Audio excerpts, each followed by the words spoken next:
Perusahaan rokok bayar miliaran dolar karena bohongi dunia.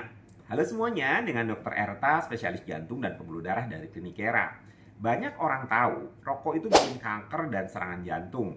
Tapi nggak banyak yang tahu kalau dulu itu perusahaan rokok itu pernah kena denda miliaran dolar. Kenapa? Karena mereka menutupi fakta penting. Nikotin itu bikin ketagihan. Jadi yang katanya rokok bikin tenang, itu sebenarnya cuma otak kita yang udah kecanduan minta jatah asap. Kalau kita mundur ke tahun 1990-an, di Amerika itu ada momen besar yang disebut Tobacco Master Settlement Agreement atau MSA. Nah, disinilah perusahaan rokok itu dipaksa untuk bayar lebih dari 200 miliar dolar ke pemerintah negara bagian. Angkanya itu nggak main-main ya. Sampai-sampai ini jadi salah satu penyelesaian hukum paling mahal dalam sejarah. Alasannya, karena selama puluhan tahun mereka itu menipu publik. Bilang rokok itu nggak seberapa bahayanya. Dan nikotin itu bukan zat adiktif. Padahal riset internal mereka itu sudah tahu sejak lama kalau nikotin itu bikin ketergantungan tingkat tinggi. Coba bayangin, perusahaan rokok itu dulu kayak ilusionis. Mereka tunjukin rokok dengan bungkus elegan, iklannya keren, ada koboi gagah naik kuda.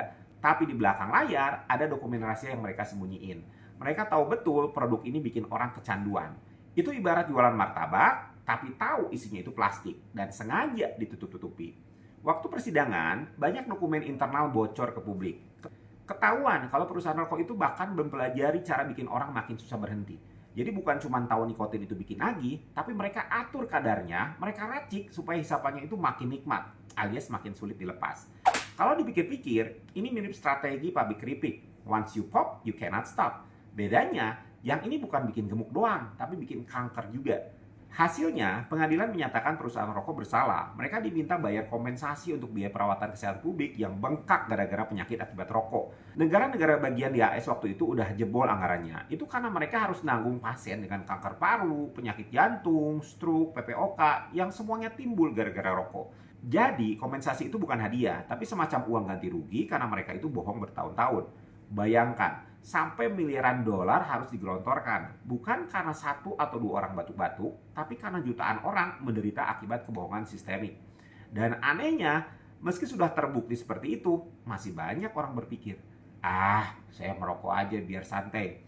Padahal itu bukan santai, itu kecanduan yang terselubung rapi oleh iklan dan citra palsu.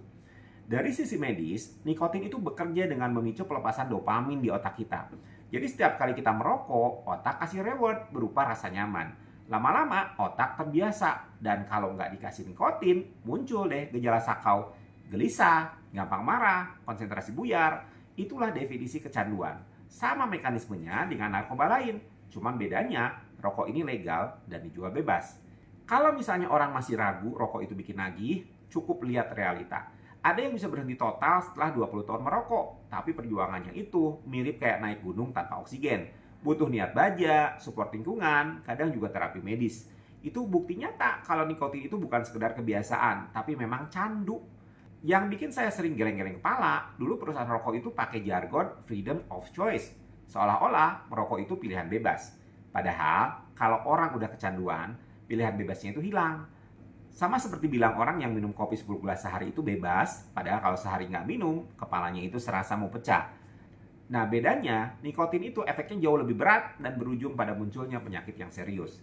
Sekarang, publikasi soal denda miliaran dolar itu jadi pelajaran penting.